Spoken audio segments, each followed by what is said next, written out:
Barangay LS 97.1. O tayo ay forever. Forever! Forever! Ang mga kwento ng pag-ibig, kwento ng pag-asa, at kwento ng buhay sa Barangay Love Stories. Barangay Love Stories. Love stories.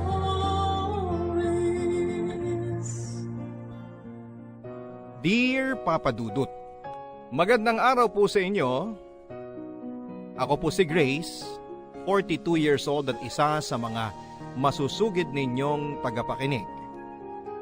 Sa katunayan, sa tingin ko ay baka ako nga siguro ang isa sa mga pinakamatagal nyo ng tagapakinig dahil 2009 pa lamang nang nagsimula akong makinig sa inyong programa.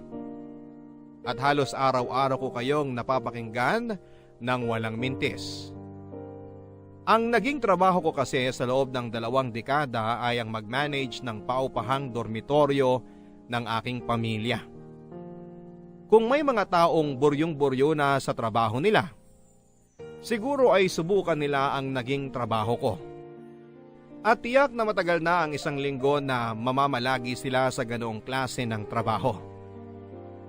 Galing po kasi ako sa Chinese family, Papa Dudut.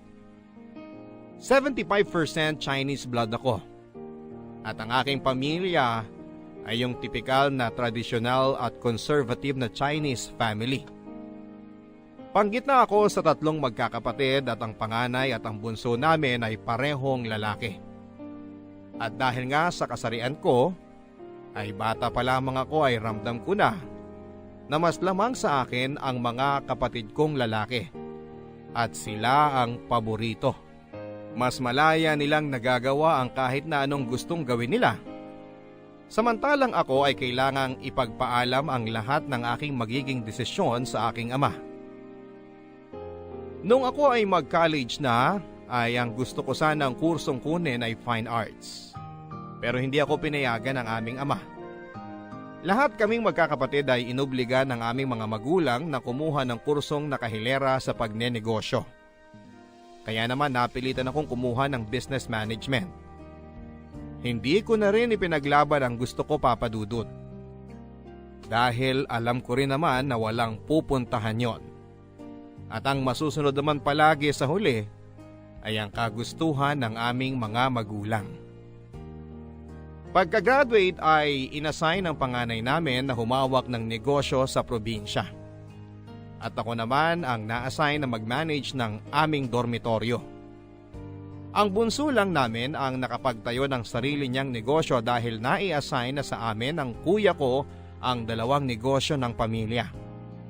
At hindi ko alam kung ako nga lang ba ang pasaway at may problema talaga dahil parang ang 2 kong kapatid ay buong loob namang tinanggap ang plenanong buhay para sa kanila ng aming mga magulang. Pagdating naman sa pag-aasawa ay bata pa lamang kami ay malinaw na sa amin na ang dapat naming mapakasalan ay may Chinese blood din. Mas mataas na porsyento, mas maganda. Kaya nang nagka-GF na Filipina ang bunso namin ay inubliga kaagad ng mga magulang namin na hiwalayan niya ito. Kung hindi ay pinagbantaan siyang edi-disown siya ng aming mga magulang. Sa kanila kasi, unless na may ibang espesyal na katangian ng magiging daughter o son-in-law nila na hindi Chinese, halimbawa na ay kung mayaman ito o galing sa isang kilalang pamilya, ay hindi magiging kapantay ang tingin nila dito. At isa na nga ito sa mga pinakamalaking pinagsisihan ko sa buhay, Papa Dudut. Noong college ako ay na-inlove ako sa isang Pilipino. Nagkaroon kami ng relasyon na tumagal ng 3 taon.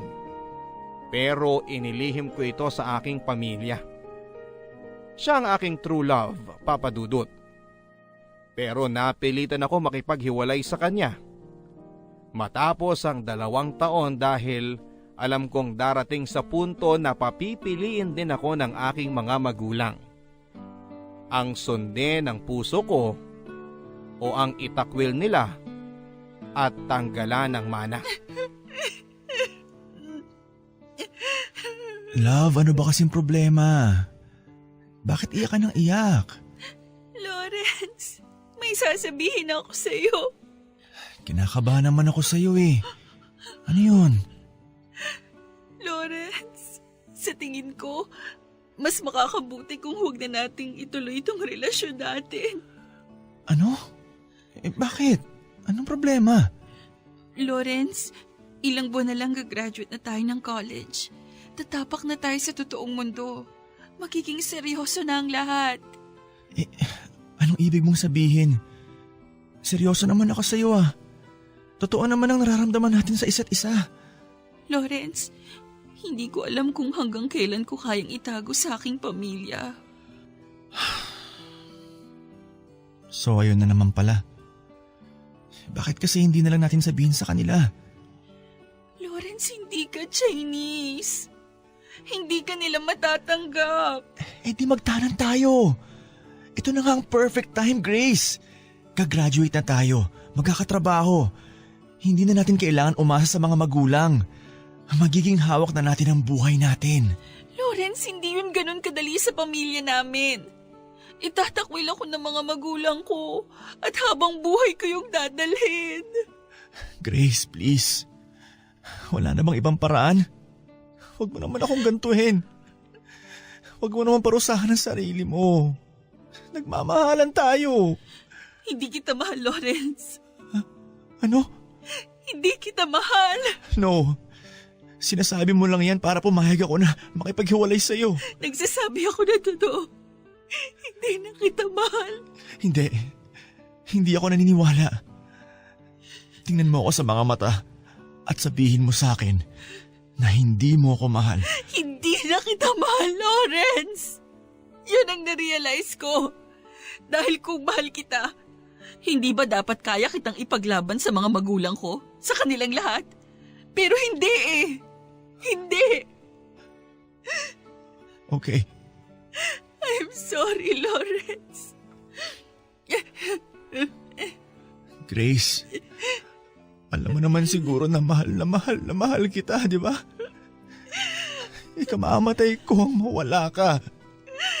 I'm sorry, Lawrence. I'm sorry. Hindi ko alam kung ano nang gagawin ko. Pero ngayon, ang alam ko lang, kailangan kong piliin ang mga magulang ko. I'm sorry kung mahinang klase ng tao ko. Lawrence, I'm sorry. Tuluyan akong nakipaghiwalay kay Lawrence Papadudut. Matapos ang 5 taon ay nabalitaan ko na lamang na nakapag-asawa na pala siya at may pamilya na. At nang malaman ko yon ay mas dumoble pa yung sakit na naramdaman ko. Hindi ko maalis sa isipan ko na paano kung ipinaglaban ko ang pag-ibig ko sa kanya. Baka siguro ako na ang nasa lugar ng babaeng pinakasalan niya. At may anak na kami at masaya na. Kahit na itinakwil na ako ng aking pamilya. Isa rin kasi si Lawrence sa pinakamabuting tao na nakilala ko. Kaya sobrang nag-guilty ako sa ginawa ko sa kanya. Si Lawrence na nga siguro ang aking one true love. Matapos niya ay meron naman akong mga naging karelasyon pero mga hindi rin nagtagal. Naroon pa nga yung may mga nireto sa akin na mga may Chinese blood din. Pero hindi rin naman nagtatagal at kadalasan ay dahil pa sa third party. Dahil napilitan lang na makipag-date o makipagrelasyon sa akin dahil sa impluwensya ng pamilya. Kaya ang nangyari ay tumandang dalaga na ako. Pero sa akin, okay lang dahil yung totoong mahal ko ay matagal nang nawala sa akin. At alam ko na kung sino pa mang mga lalaking sumunod sa kanya ay maikukumpara ko lang kay Lawrence at imposible na may makahigit pa sa kanya. Nang lumipas ang mga taon ay nakasanayan ko na lang din siguro ang buhay kong ganon, Papadudut. Sa loob ng halos 2 dekada, nasanay na ako sa buhay, nagigising ako, mag-check ng dormitory, maniningil ng may mga utang, magbabayad ng bills at kung ano-ano pa. Pero kadalasan, lumipas lang ang araw ko na nakatambay lang ako, kundi makikinig ng radyo, naglalaro ng games sa cellphone. Dumaan lang ang mga araw sa akin, Papa Dudut. At na-realize ko na isang araw ay 39 years old na pala ako. Mag-isa. Masungit at miserable dahil parang naubos lang ang buhay ko bilang isang masunuring empleyado sa negosyo ng aking pamilya. Pero isang araw ay biglang may dumating na tao sa buhay ko na hindi ko inaakalang yayanig sa mundo ko. Si Arnel, 21 years old at isang taxi driver. Ang paradahan kasi ng mga taxi ng kumpanya nila ay malapit lang sa dormitoryo namin. Kaya ang ilan sa mga driver na nagtatrabaho sa kanila ay sa amin nangungupahan. Noong una kong nakita si Arnel ay nakuha na niya ang atensyon ko dahil may itsura siya. 5'8" ang taas niya, moreno, matikas ang pangangatawan at malakas ang dating. Pero dahil nga halos 2 dekada ng agwat ng aming mga edad ay hindi ko rin naman siya pinansin. Pero nang lumaon ay napansin kong iba itong makatingin sa akin. Noong una, Papa Dudut, ay naiilang pa akong pag-isipan siya ng may mali siya. Dahil nga sa isip ko ay ano ba naman ang nakita niya sa akin. Kahit na single pa ako ay aminado na akong losyang na akong manamit. At matagal nang nawala ng pakialam sa itsura. Bukod pa dyan ay nagkaroon na rin ako ng reputasyon bilang masungit na matandang dalaga sa mga tenant namin. Kaya naman hindi ako makakita ng dahilan para magkagusto ang kagaya ni Arnel na bata at may itsura sa isang katulad ko. Miss Grace, parang awa niyo na po. Bigyan niyo naman po ako ng 1 pang buwan para makabayad. Hay nako Elena, 5 buwan ko nang naririnig yung linya na yan sa'yo. Kapag pinagbigyan na naman kita ng 1 pang buwan, malamang yan pa rin ang sasabihin mo sa akin. Parang awa niyo na po. Alam niyo naman na may sakit ang nanay ko sa probinsya at ilang buwan na akong hindi pa rin nakakahanap ng trabaho. Elena, alam kong mahirap ang buhay sa mundo. Pero negosyante kami. Ito rin ang kinabubuhay namin. Hindi naman charity itong dormitory namin para pagbigyan ka ng pagbigyan at maawa sa'yo. Grabe naman kayo. Kumpara niyo nga yung buhay niyo at ng pamilya niyo sa akin. Bakit? Malaking kawalan ba ako sa negosyo niyo? Sa 5 buwan kong hindi nakakabayad hindi na ba kayo nakakakain? Ikaw, hindi masyado. Pero dahil pinagbibigyan ka namin ng pinagbibigyan sa mga palugit na hinihingi mo sa amin sa loob ng 3 taong pangungupahan mo rito, ay nagsisigayahan na yung mga ibang tenant sa'yo. Habang tumatagal, paraming nakikiusap sa akin na mahuhuli daw sila sa pagbabayad. Halos kalahati na ngayon ang delayed sa upa. Aba, wag niyong isisi sa akin kung hindi nakakabayad yung iba dito. Lalong humihirap ang buhay Wag niyong isisi sa akin yun. At hindi rin namin responsibilidad ang solusyonan ng kahirapan ng mundo. Kung nahihirapan kang magbayad at humanap ng matitirhan, aba, di doon ka sa DSWD humingi ng tulong, wag sa akin. Sige, pagbibigyan kita Elena, 2 linggo. Pero matapos ang 2 linggo at hindi ka pa nakakabayad, ipapahakot ko na yung mga gamit mo. Hi, Miss Grace. Hi. Ano ba naman po yan, Miss Grace? Birthday na birthday nyo, galit kayo. Ano? Happy birthday po. Ito. Bakit mo ako binibigyan ng bulaklak? Kasi birthday nyo nga po. Teka, paano mo nalaman na birthday ko?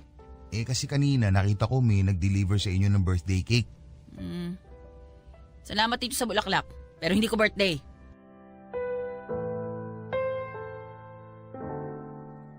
Ang totoo, Papa Dudut, ay birthday ko talaga ng araw na yon. Sa totoo lang ay hindi ko nga alam kung bakit ako nagsinungaling kay Arnel tungkol doon. Sa tingin ko ay naging defense mechanism ko na lang ang pagsisinungaling na yon dahil hindi ko alam kung paano mag-react sa pagbati niya. Unang-una ay dahil sa tanang buhay ko na nagmamanage ng dormitoryo ay wala pang nagbigay sa akin ng regalo para sa birthday ko na galing sa mga tenant. Ikalawa ay halos 1 dekada na yata mula nang makatanggap ako ng bulaklak mula sa isang lalaki kaya nabigla talaga ako. Pero aaminin ko, nang ibinigay niya sa akin ang bulaklak na yon ay buong araw akong nakangiti. Hanggang sa pagtulog ko ay nire-replay ko pa rin sa utak ko ang mga nangyari sa amin ni Arnel. Yun din yata ang unang araw na talagang nagsimula akong makaramdam ng crush kay Arnel. Pero syempre dahil sa tenad ko siya at iba pang mga factors kagaya ng agwat ng edad namin, ay sinubukan ko talagang patayin kung ano man ang umuusbong na kilig na nararamdaman ko sa kanya. Ang palagi kong sinasabi sa sarili ko, Grace, ano ka ba? Halos anak mo na yan. Mandiri ka naman. Pero sa mga lumipas na araw ay nagpatuloy ang pagiging magiliw at palabati sa akin ni Arnel.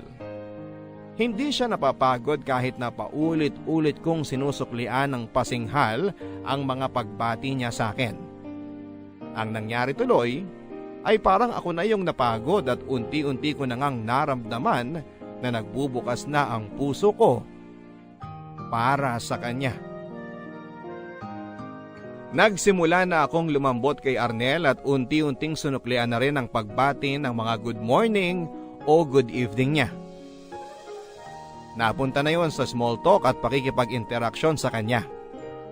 Nagsimula yon sa kumusta po hanggang sa nauwi sa parang may problema ako ngayon. At tuluyan na ngang nauwi sa bakit ka pa rin single hanggang ngayon sa ganda mong yan. Nang tumagal ay nawala na rin ang paggamit niya ng po sa akin at parang nag-uusap na lamang kami na magkaedad. At sa bawat tanong niya ay napapansin kong mas humahaba na rin ang mga sagot ko. Mas dumadami ang naikikwento ko sa kanya. Hanggang sa napansin ko na lamang na sinasabi ko na sa kanya ang mga personal na bagay na dati ay nasasabi ko lamang sa mga matatalik kong kaibigan. Dahil din kasi sa trabaho ko at pagiging single ko, ay unti-unti na rin akong nawala ng mga kaibigang nakakausap sa paglipas ng panahon. Mga ilang taon mula ng college graduation namin ay madalas pa kaming lumalabas ng mga kabarkada ko. Pero habang tumatagal, ay unti-unti na yung dumadalang. Hanggang sa nauwi na lamang ang aming pagkikita at reunion na magkakaibigan kapag magbe-birthday, may kinakasal o bibinyagang anak. At noong lumao na nga, ay kahit sa mga okasyon na yon ay hindi na rin nila ako naiimbitahan. Lahat ng mga kaibigan ko at iilan lang din naman sa kanila ay mga nakapag-asawa na. At nagkaroon na rin ng mga bagong grupo ng kaibigan. Samantalang ako ay naburo na sa dormitoryo na paulit-ulit lang ang mga araw. Walang makausap at walang mahinga ng problema. Pero nang dumating si Arnel sa buhay ko ay parang bigla ulit akong nagkaroon ng kaibigang makakausap at masasandalan. Noong una ay attracted lamang ako sa kanya dahil sa kanyang pisikal na itsura. Habang tumatagal at habang kami mas nagkakakilala, ay mas nahuhulog na ako sa kalooban niya. At hindi na nga nagtagal ay nahulog na ako kay Arnel ng tuluyan, Papa Dudut. Salamat Grace ha. At pumayag ka na samahan ako ngayong birthday ko. Naku, ako nga dapat na magpasalamat sa'yo. Dahil ilang taon na akong hindi nakakapasyal at nakakalabas sa dorm. Nakakahiya nga sa'yo sa mga mumurahing restaurant lang kita nadala. Ano ka ba? Okay lang yon. Dapat nga, pinabayaan mong akong manlibre sa'yo dahil birthday mo. Wala tuloy akong regalo sa'yo. Sus, okay lang yun. Yung makasama kita, sapat ng regalo para sa birthday ko. Bakit kasi hindi ka na lang muna umuwi sa Kabanatuan para dun ka mag-birthday kasama ng mga kapatid at mga magulang mo? Naku, nangihinayang ako mag-day off. Sayang yung mawawala sa pasada ko, no? Ano ka ba? Dapat nagpapahinga ka rin. Huwag mong pagurin yung sarili mo. Mas gusto ko rin naman na dito ako mag-birthday sa Maynila Mas masaya ako dito. Bakit naman? Kasi andyan ka. Grace? Ano? Grace? Nahihiya ako Sige na, ano yun? Alam ko malaki ang agwat natin. Hindi lang sa estado sa buhay at sa edad, kundi dahil Pilipino ako at Chinese ka. Okay, tapos? Pero hindi ko na kasi mapanlabanan eh. Grace, mahal kita. Ha? Seryoso ka ba, Arnel? Oo, seryoso ako. Pero bakit ako? Hindi ko maintindihan. Sa dinami-rami ng mga babaeng magaganda at bata, bakit ako ang nagustuhan mo? Dahil hindi sila ikaw. At hindi lang kita gusto, kundi mahal. Mahal na mahal. At alam ko na naging problema mo na ito dati nang nakipag-iwalay ka sa dati mong Pilipinong nobyo. Pero may pag-asa ba ako sa'yo? Arnel. Sige, pag-iisipan ko. Talaga? Yes! Yes! Woo! I love you, Grace! Teka, pag-iisipan pa lang yung sinabi ko. Okay na sa akin yun. Yes!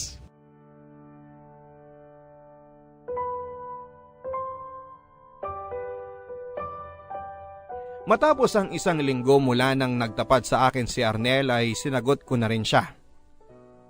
Pero ipinakiusap ko sa kanya na sana'y isekreto lang muna namin ang relasyon na meron kami.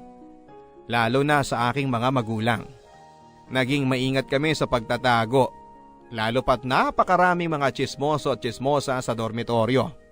At marami din sa mga tenants namin ang hindi ako kursonada at natakot akong baka maging dahilan ng relasyon namin ni Arnel para ma-blackmail nila ako.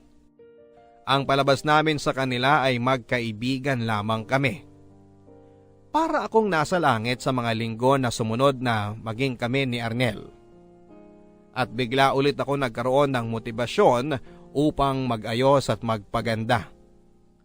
Kagaya nga ng nasabi ko ay napakaraming taon na rin ang lumipas mula nang huli ako nagkaroon ng boyfriend. Matapos ang mahabang panahon ay noon na lang ulit ako nakaranas ng binigyan ng pag-aaruga at atensyon ng isang lalaki. And for the first time ay naisip ko na parang sa unang pagkakataon ay may tumapat na kay Lawrence at mukhang nahigitan pa nga. Suddenly ay pakiramdam ko napakaganda ulit ng mundo at ang sarap-sarap muli na mabuhay. Pero aaminin ko sa inyo, Papa Dudut, napakalaking factor din kung bakit talaga ako nahulog ng gusto kay Arnel ay dahil po sa sex. Sa unang buwan pa lang namin ng pagsasama ay halos araw-araw kaming magkasiping. At hindi naman naging problema ang lokasyon, madalas namin itong ginagawa sa kwarto ko. Minabuti na lang namin na sa tuwing papasok at lumalabas si Arnel ay walang ibang taong nakakakita. At nang mapansin ng mga roommates niya na madalang na lang itong matulog si Arnel sa kanilang quarters, ay sinabi niya na mayroon na siyang girlfriend kaya madalas na doon siya nakikitulog. Pero syempre, hindi na niya sinabi sa kanila na ako pala ang GF niya. Kagaya nga ng nasabi ko, Papa Dudut, bata si Arnel. Guwapo, moreno, malaking lalaki at napakatikas ng pangangatawan. Kaya naman mula nang maging kami ay pakiramdam ko ay bumata ako ng 2 dekada. At sa tuwing nagsisiping kami ay pakiramdam ko ay isa akong Diyosa na sinisiping ng isang agresibong Greek god. Pero dahil ayaw ni Arnel na gumagamit kami ng kondom, ay dumating din ang oras na nagkaroon ng resulta ang hindi namin pag-iisip at pag-iingat. Nabuntis ako. Sa totoo lang ay hindi rin namin masyadong inaasahan na mangyayari yon dahil sa aking edad. Pero ayun na nga ang nangyari. Matapos ang 3 buwan mula nang kami naging magkarelasyon ay nalaman ko na buntis ako. Natakot ako ng una, Papa Dudut, at sumagi pa nga sa isipan ko na ipa-abort ang bata. Alam kong hindi matatanggap ng aking pamilya si Arnel at ang magiging anak namin. Hindi ko rin muna ito ipinagtapat kay Arnel at inisip ko na baka hindi rin naman matuloy ang aking pagbubuntis dahil sa aking edad. Pero nang halos maglilimang buwan na ang aking tiyan at nahahalata na ito, ay inamin ko na kay Arnel. Akala ko ay magagalit si Arnel. Pero laking gulat ko nang matuwa pa siya. Ang sinabi niya sa akin ay huwag daw akong mag-alala. Siyempre ay paninindigan niya ang bata. At kung gusto ko raw ay magpakasal na kami, gagawin daw niya ito kahit bukas pa kaagad. At dahil sa naging reaksyon ni Arnel, Papa Dudut, ay nagkaroon ako ng lakas na maglantad na at ipakilala siya sa aking pamilya. Parang tumaba ka, Grace, mula nung huli tayo nagkita. Oo nga po eh. Ano bang dahilan at nagyaya ka na makipag-dinner sa amin ng buong pamilya? May okasyon ba? May sasabihin ka ba? Mami, Daddy, gusto ko palang sabihin na kami na po ni Arnel. Ganon? Nito lang? Mga 6 na buwan na po. Pasensya na rin po kayo sir kung hindi namin kagad nasabi. So ngayon, dahil inanunsyo niyo na sa amin, I assume, seryoso na kayo sa isa't isa. Opo, seryoso po ako kay Grace. Ano bang trabaho mo, Arnel? Taxi driver ho. Taxi driver? Opo. Paano ba kayo nagkakilala ni Grace? Di, tenant po kasi natin si Arnel. Ang mga magulang mo, anong trabaho? Nasa kabanatuan po sila. Si nanay po, housewife. Si tatay ko naman po, driver naman po ng tricycle. So, nasa pamilya nyo pala ang pagiging driver. Daddy, Ilang taon ka na ba, Arnel? 21 po. 21? Alam mo na ba kung ilang taon na tong anak ko? Daddy naman. Ano, Arnel? Alam mo ba? 40 po. Hindi ka ba nandidiri nun? Daddy, please! Huwag mo akong sigawan, Grace. Sige nga. Kumbinsihin mo nga ako, Arnel. Ano naman ang nakita ng isang 21 driver na kagaya mo? Sa 40 kong anak na landlady nyo. Mahal ko po si Grace. Si Grace nga ba ang mahal mo? O ang pera niya? Daddy, sumusobra na po kayo!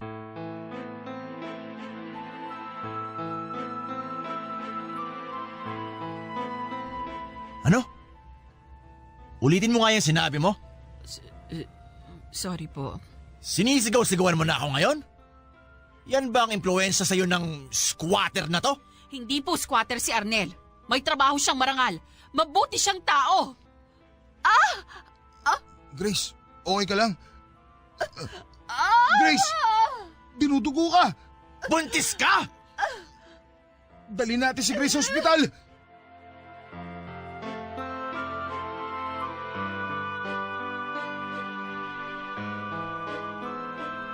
Dahil sa stress ko sa sagutan naming yon ng aking ama ay muntikan na akong makunan, Papa Dudut. Mabuti na lamang at malakas ang kapit ng bata at naisalba pa siya ng mga doktor. Premature ang naging anak ko at maski ako ay muntikan ng malagay sa delikado. Pero matapos ang ilang buwan sa ospital ay nakalabas na rin kami ng anak ko. At sa loob ng ilang buwan namin sa loob ay nakita ko naman ang pag-aalaga at pagtutok sa amin ni Arnel. Kahit na kailangan niyang mamasada ay nagpupuyat siya na mabantayan lamang ako. At dahil nakita ko ang kanyang dedikasyon sa akin at sa pagiging ama niya, lalo na sa mga oras na yon na bagsak ako, ay mas lalo ko pang minahal si Arnel. Naging kampante ako kay Arnel, Papa Dudut, at naisip ko ngang worth it na ipaglaban talaga ang pagmamahala namin. Worth it na pakasalan ko siya at bumuo ng pamilya na kasama siya. Mula nang nangyari ang komprontasyon namin ng mga magulang ko noong dinner na yon ay hindi na rin sila kumontak sa akin. Siguro ay parte na rin kung bakit ako matagal nang gumaling ay dahil sa psychological problem sa mga magulang ko at kung paano namin babayaran ang malaking bill sa ospital. Sa kwenta ko ay nangalahati ang ipon ko para lang ipambayad sa ospital kung sakasakali. Pero sa gulat ko, ibinalita na sa akin ni Arnel na nang magtanong siya sa kahera kung magkano na ang aming babayaran ay sinabihan siya nito na bayad na raw pala ang lahat ng aming bills. Binayaran na pala ng mga magulang ko. Laking pasasalamat ko sa Diyos nang marinig ko yon. Bukod sa hindi na namin kailangang problemahin ang pagbabayad, ay nakahinga na rin ako kahit papaano. Hindi rin ako natiis ng aking mga magulang. Pero nang subukan ko silang kontakin at pasalamatan, ay hindi nila ako hinarap. Ang iniisip ko na lang ay baka naghihilom pa rin sila sa mga nangyayari at ang kailangan lang ay bigyan ko sila ng sapat na panahon upang mapatawad nila ako at matanggap nila kami ni Arnel at ang aming anak. Ilang buwan matapos na discharge ang aming baby sa ospital ay pumayag na akong magpakasal kay Arnel. Gusto ko sana na isabay na ang pirmahan sa aming church wedding, pero ang sabi ni Arnel ay saka na raw kami magpakasal sa simbahan. Sa West na lang daw muna kami dahil yon ang mas mura. Pumayag naman ako, Papa Dudut. Lalo pa't pinangakuan ako ni Arnel na magpapakasal kami ng magarbo para daw huwag siyang mapahiya sa mga magulang ko at mas matanggap na siya. Kaya agad naming sinet ang petsa ng aming pagpapakasal sa West. At minabuti ko rin na balikan at ipagpaalam at imbitahin ang mga magulang ko para sa okasyon. Pero nang bumalik ako at nakiusap sa kanila ay naggalit sila, Papa Dudut. Ang sabi nila ay sumosobra na raw talaga ako. Ang sabi ni Daddy ay napakakapal daw talaga ng mukha ko. At hindi ko raw ba nakuha na yung pagsagot nila sa pagpapagamot namin ng anak ko sa ospital ay ikalawang pagkakataon nang ibinigay nila sa akin upang itama ko ang baluktot kong mga desisyon. Dapat daw ay matapos kong malaman na sinalba nila ako sa problema ay nakonsensya na ako at natauhan. At ang dapat ko raw na ginawa pagkatapos ay nakipaghiwalay na ako kay Arnel. Nang ipaglabang ko si Arnel at nanindigan sa aking desisyon na pagpapakasal sa kanya, ay doon na nga nangyari ang hindi ko inaasahan. Itinakwil ako ng mga magulang ko. Sinabi nila na sa oras na magpakasal ako kay Arnel ay palalayasin nila ako sa dormitoryo. Tatanggalan ng mana at buburahin ang pangalan ko sa mga assets ng pamilya. Oras daw na piliin ko si Arnel ay kalimutan ko na raw na pamilya ko sila. Pinili ko si Arnel, Papa Dudut. Itinuloy ko ang pagpapakasal sa kanya sa huwes at minabuti ko rin na hindi na lang muna banggitin ang ginawang yon ng mga magulang ko kay Arnel. Babe, pasensya ka na kung dito lang kita sa mumurahing resort na dala para sa honeymoon natin. Okay lang yan, babe. Ang mahalaga, magkakasama naman tayo ni na Junior ngayon sa isang magandang lugar bilang isang pamilya. Huwag ka mag-alala. Sa kasal natin sa simbahan, sisiguraduhin ko talagang magiging magarbo ang kasal natin. Hindi lang sa simbahan at sa reception, pati sa magiging honeymoon natin. Ano ka ba? Hindi naman mahalaga kung magarbo ba o mamahalin na magiging kasal natin. Ang mahalaga, ikakasal tayo sa harap ng Diyos. Alam ko naman yun, pero syempre ayokong mapahiya sa mga magulang mo. Alam ko naman na ayaw nila sa akin at mababa lang ang tingin nila. Kaya nga kahit abutin ako ng ilang taon sa pag-iipon, gagawin ko. Mapatunayan ko lang sa kanila na karapat-dapat ako sa'yo. Babe, huwag ka na mag-alala. Wala kang kailangang patunayan. Pinili kita. Hindi, basta. Gusto ko rin maging kampante ang mga magulang mo na magiging mabuti ang kinabukasan mo at ni Junior. Okay lang yun, babe. Mula ngayon, hindi mo na rin kailangang isipin o mabahala sa opinyon ng mga magulang ko. Anong ibig mo sabihin? Babe, itinakwil na ako ni na Mami at Daddy. Ha? Paano itinakwil? Noong isang araw bago tayo kinasal sa huwes, minabuti kong puntahan si na Mami at Daddy ng personal sa bahay nila. Kinausap ko sila at inimbita sa kasal natin, pero nagalit sila. At pinapili nila ako, sila o ang magpakasal sa'yo. Ha? Siguro naman panahon lang ang kailangan. Balang araw, matatanggap din nila tayo. Babe, sinabihan ako ni Daddy na kapag nagpakasal ako sa'yo, ay papaalisin na niya ako sa dorm. Tatanggalan nila ako ng mana at kakalimutan na raw na anak nila ako. At sa pagkakakilala ko kay Daddy, hindi malayong hindi niya panindigan ang binitiwan niyang mga pagbabantang yon. Ano? Bakit ngayon mo lang sinabi sa akin to? Kasi hindi naman mahalaga na malaman mo eh. Tayo naman ang magpapakasal at magsasama. Bakit babe? Hindi ka ba natutuwa na ikaw ang pinili ko? Na ipinaglaban kita? Grace naman eh. Bakit ngayon mo lang sinabi sa akin to? Eh di sana napag-usapan muna natin. Pwede naman natin sanang iurong ang kasal natin sa WIS eh. Hindi naman kailangan magmadali. Babe? Ikaw yung may gustong magpakasal na tayo sa West, hindi ba? Ang akin lang, paano na tayo ngayon? Paano ka? Paano ka na kung tatanggalan ka nila ng mana? Babe, hindi naman mahalaga sa akin ang mana eh. Bakit? Masaya naman tayo ng ganito lang tayo ah. Na simple lang ang buhay natin. Hindi ko naman kailangan maging mayaman para maging masaya. Ang magkasama lang tayo at ang anak natin, okay na sa akin yun. Grace naman, hindi ka nag-iisip eh. Dapat sinabi mo sa akin yan. Paano na tayo? Saan tayo titira ngayon? Baka pagbalik natin sa dormitoryo, nasa labas na mga gamit natin.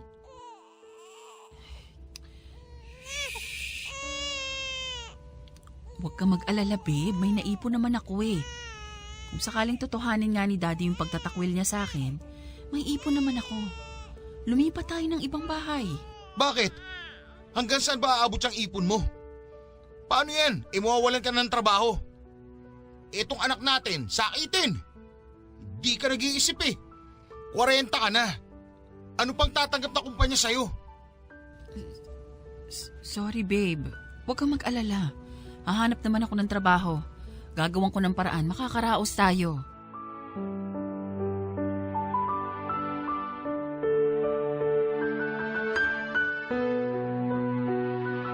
Hindi ko alam Papa Dudut ay sa puntong yon ay parang nakumbinsi pa ako ni Arnel na mali ang ginawa ko.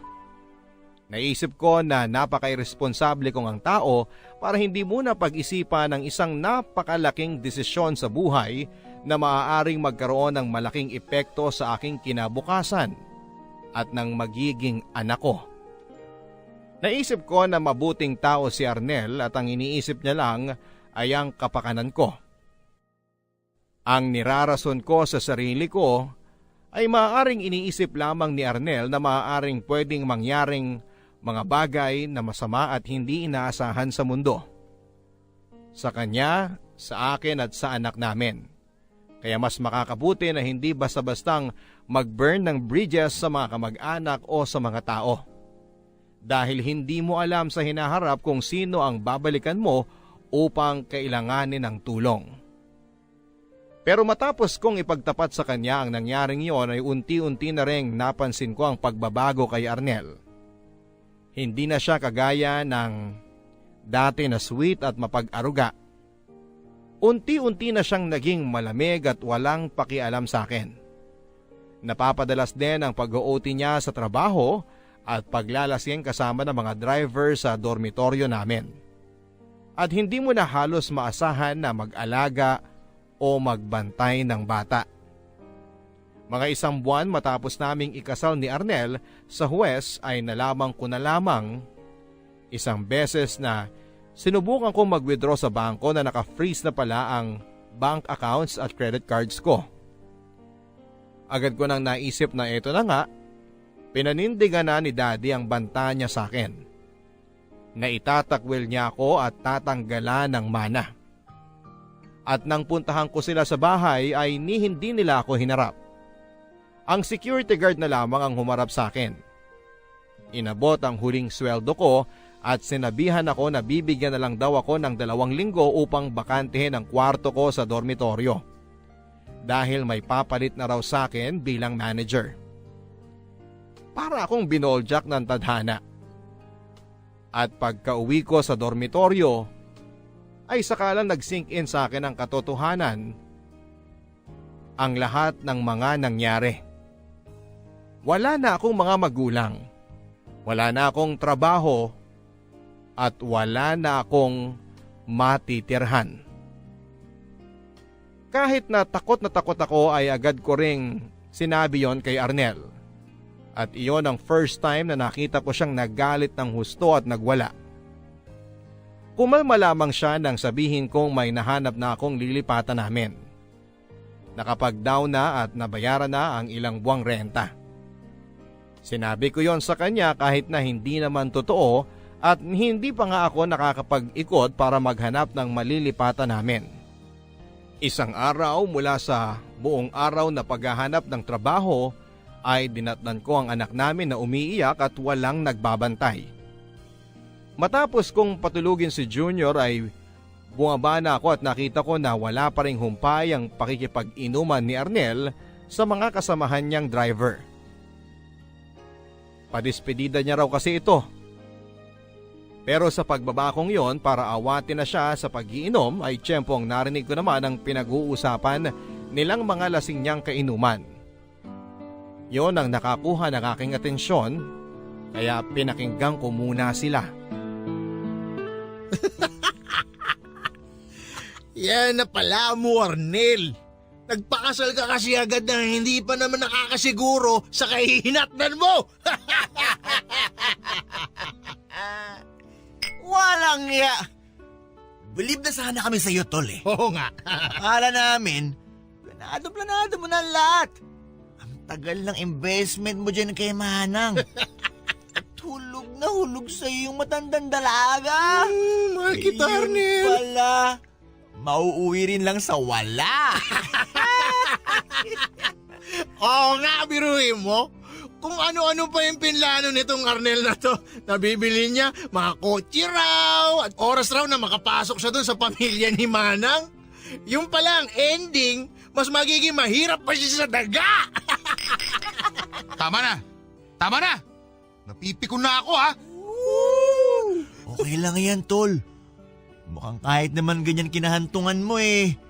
Mukhang nag-enjoy ka naman dun kay Manang Tado!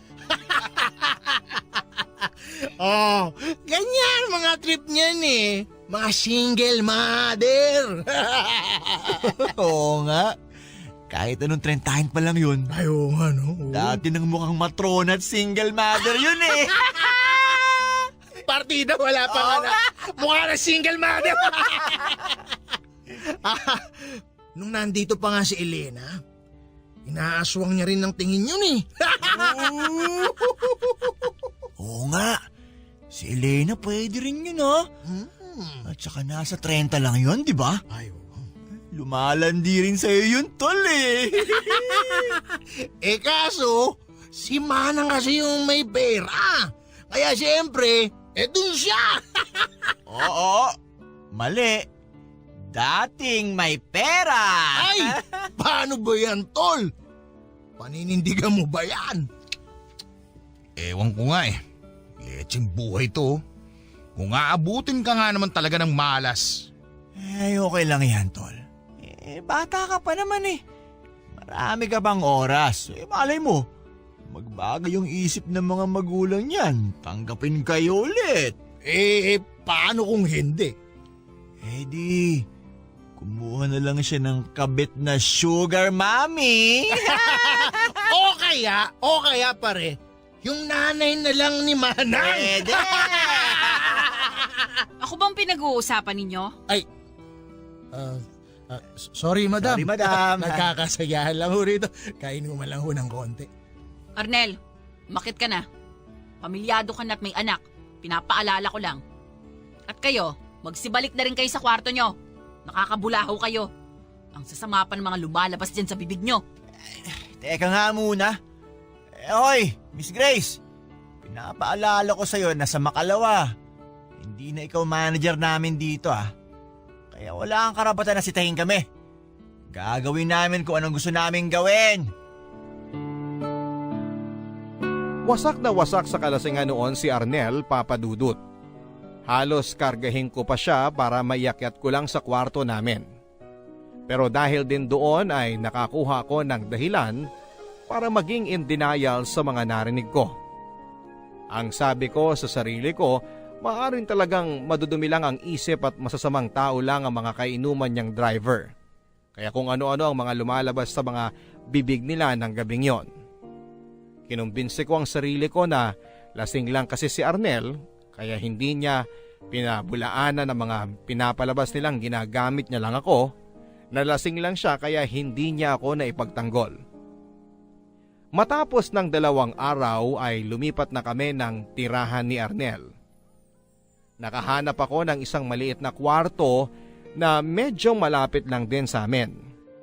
Ang isa kasi na mahigpit na pinag-utos sa akin ni Arnel ay ang hanapin ko raw na rerentahan ng bahay ay yung medyo malapit lang sa lugar namin.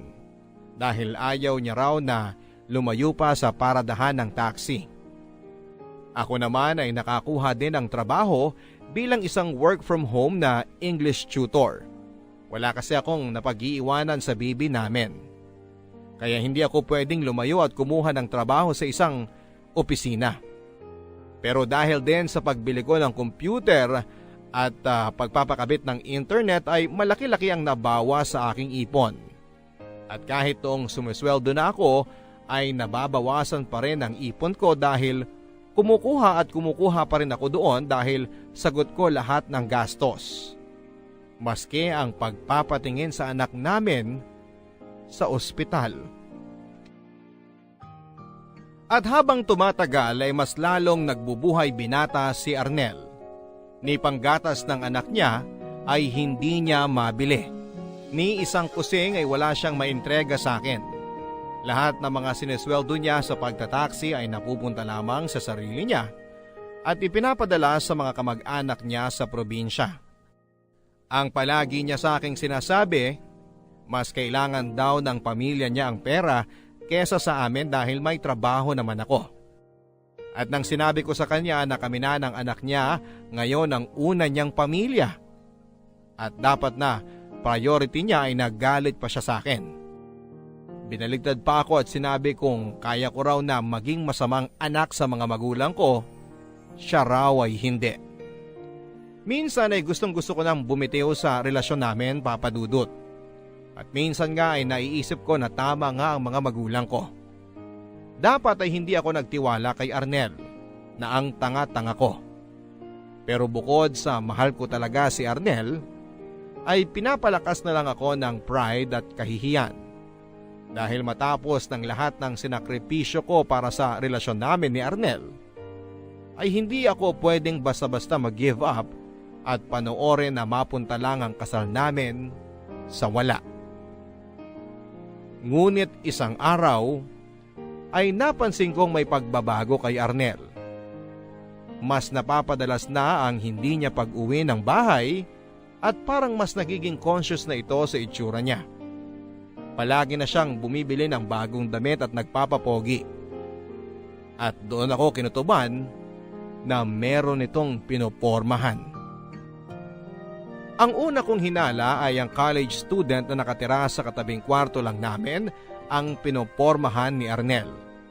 May mga sandali kasing nahuhuli ko ito na magkausap at halata naman sa tinginan nila na may mali siya sila sa isa't isa. Maganda yung estudyante. Maputi, sexy, pero mukhang inosente. At isang gabi nga ay nagising na lamang ako na wala si Arnel sa tabi ko. At may naglalampungan sa kabilang kwarto. Kaya isang araw nang nagpaalam na sa akin si Arnel na uumagahin daw siya ng uwi dahil sa pamamasada, ay alam kong panahon na yon upang gawin ang matagal ko ng pinaplano. Sa araw na yon ay iniwan ko muna ang aking anak sa kapitbahay. At ilang oras bago bumalik sa bahay ang babae, ay pinwersa kong buksan ang kanyang pintuan gamit ang hairpin. Nag-imbestiga ako sa kanyang kwarto.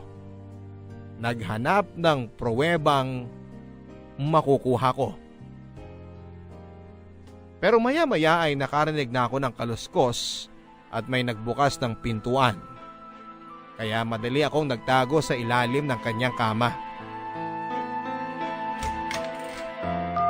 Dali na, pumunta ka na dito. Sarado pinto sa kwarto niyo.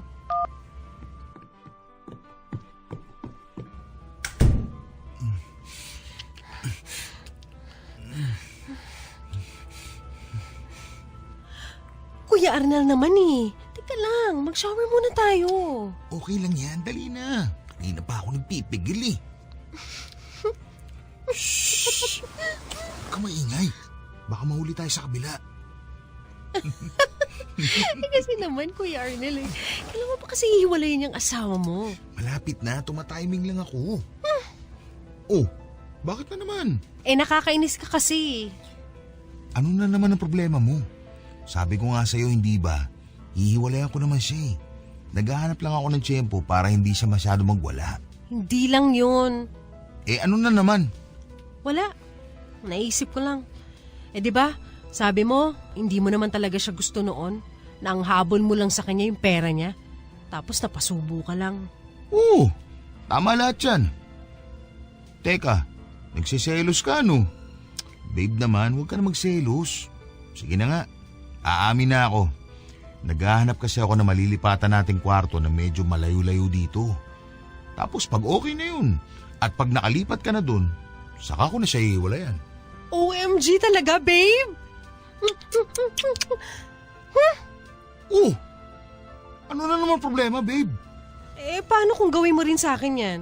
Paano kung magsawa ka na sa akin? Baka naman ipagpalit mo rin ako sa matandang mayaman. Sus, hindi mangyayari yun. Ikaw pa, patay na patay ako sa'yo.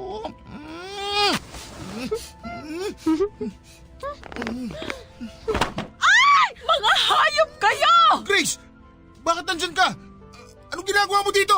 Dahil hindi ako tanga. Akala niyo maluloko niyo ako? Arnel, narinig kong lahat. Bumalik ka sa kwarto natin at hakutin mo ng lahat ng gamit mo. Ang kapal ng mukha mo. Ayoko nang makitang pagmumukha mo kahit kailan! Pinalayas ko si Arnel, Papa Dudut.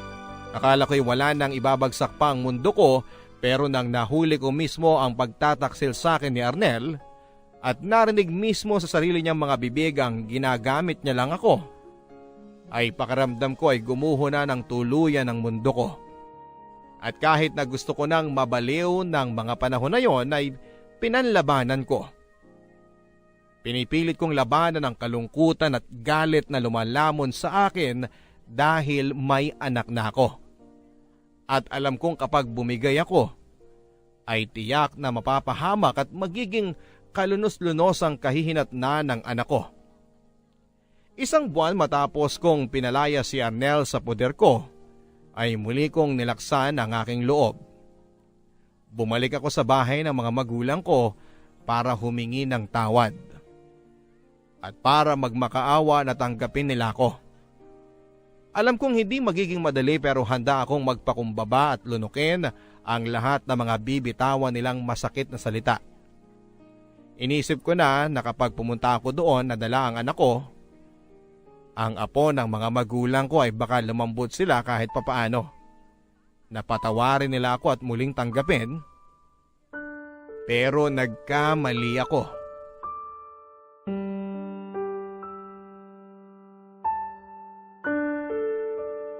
Anong ginagawa mo rito? Sino nagpapasok sa'yo? Daddy, please po. Patawarin niyo na ako. Pakinggan niyo naman ako. Lumayas ka! Hindi kita kilala! Winston, baka naman po pwedeng patawarin na natin ang anak na... Hindi! Ang anak nating dalawa lang. Si William at si Warren. Sila lang ang anak natin. Winston, parang awa mo na. Daddy, please. Patawarin niyo na ako sa nagawa ko. Nakipaghiwalay na ako kay Arnel.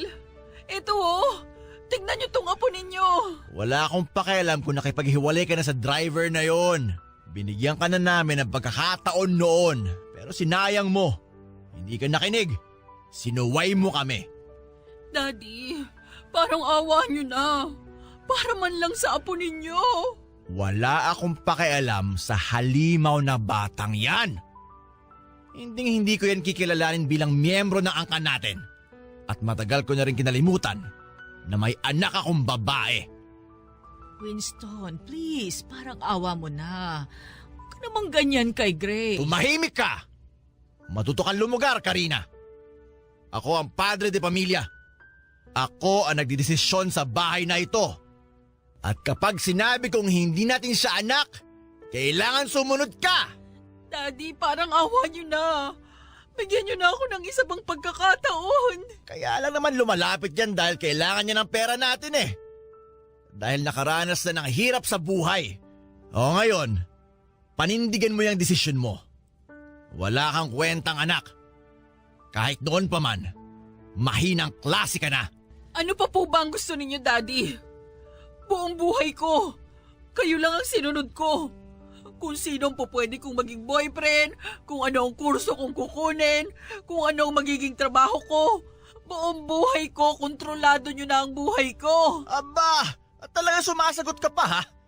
Tama ang desisyon ko na pagtatakwil sa'yo. Dahil sa inyo, hiniwalayan ko si Lawrence. Ang tanging tao na nagmahal sa akin ng tunay at totoo. Dahil sa inyo, naging miserable ang buhay ko. Kapal ng mukha mong sabihin sa akin yan. Matapos kitang palamunin at palakihin sa luho. Kung ano man yung kamalasang tinatamo mo ngayon, kasalanan mo yan. Tama! Kasalanan ko nga! Dahil dapat noon pa lang, hindi na ako nakinig sa inyo. Dapat matagal na akong kumawala sa inyo. Huwag kayong mag-alala. Ito na rin ang huling pagkakataon na makikita niyo ako. Tinatanggap ko na ang desisyon ninyo. Mula ngayon, wala na rin akong ibang pamilya maliban sa anak ko. At mamahalin ko siya ng lubusan at bibigyan ng kalayaan.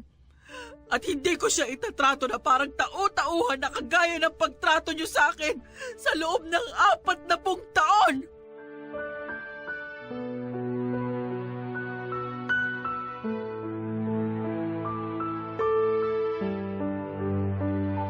Tatlong buwan na mula nang nakipaghiwalay ako sa mga magulang ko, Papa Dudut. Kahit na nananatiling mahirap ang buhay para sa akin, ay na-realize kong ngayon lang din ulit ako nakaranas na maging masaya at kontento. Sa loob ng 40 taon, ngayon ko lang talaga naramdaman na may saysay ang buhay ko na malaya ako. Natao ako at kontrolado ko ang sarili kong buhay. At dahil sa karanasan kong yan, at mula nang nagkaanak ako ay nagsimula na rin akong maging bukas sa tao. Wala na ang dating Grace na bugnutin at sarado sa kahit na kanino. Nabuwag na ang mga pader ng galit at frustrations na nabuo sa loob ng ilang dekada sa puso ko. At dahil sa nangyari at sa pagiging ina ko, ay doon ko rin nadiskubre ang totoong sarili ko na nananatiling nakabaon sa loob ng aking pagkatao sa loob ng mahabang panahon. Ang palakaibigan, malakas ang loob at masiyahin na Grace. Nang pinalayas ko si Arnel ay umalis na rin ang kabit niya na nasa kabilang kwarto ko. At ang sumunod na tenant ay isang batang mag-asawa na bagong lipat sa Maynila. Kaagad ko silang nakasundo at naging nanay-nanayan nila ako. At kapag ako naman ang nangangailangan ng tulong ay naaasahan ko sila. Minsan pa nga ay sila na ang nauunang magbigay sa akin ng tulong bago ko pa ito hingin. Para naman kay Arnel, ay kahit na pinalayas ko siya ay hinihintay ko lang ang pagkakataon na mabigyan ng hustisya ang ginawa niya. Kung dati ay ang plano namin ay mag-ipon para sa isang magarbong kasal, ang pinag-iipunan ko na rin ngayon ay ang paghahabla sa kanya ng bigamy at child support para sa aking anak. Alam kong maaaring matagalan, pero kung nakapagtiyaga nga ako ng 2 dekada sa miserable kong buhay bilang tagabantay ng dormitoryo dati, ay kayang-kaya kong hintayin ang araw na mabigyan kaming mag-ina ng hustisya. Nawalan man ako ng mga magulang at asawa, Papa Dudut, ay nagkaroon naman ako ng anak at ng mga bagong kaibigan. Sila na ang aking mga bagong pamilya. At lubos ang pagpapasalamat ko sa Diyos na hindi niya ako iniwan at nang may tinanggal siya sa akin ay pinunan niya ito ng mas nakakahigit pa.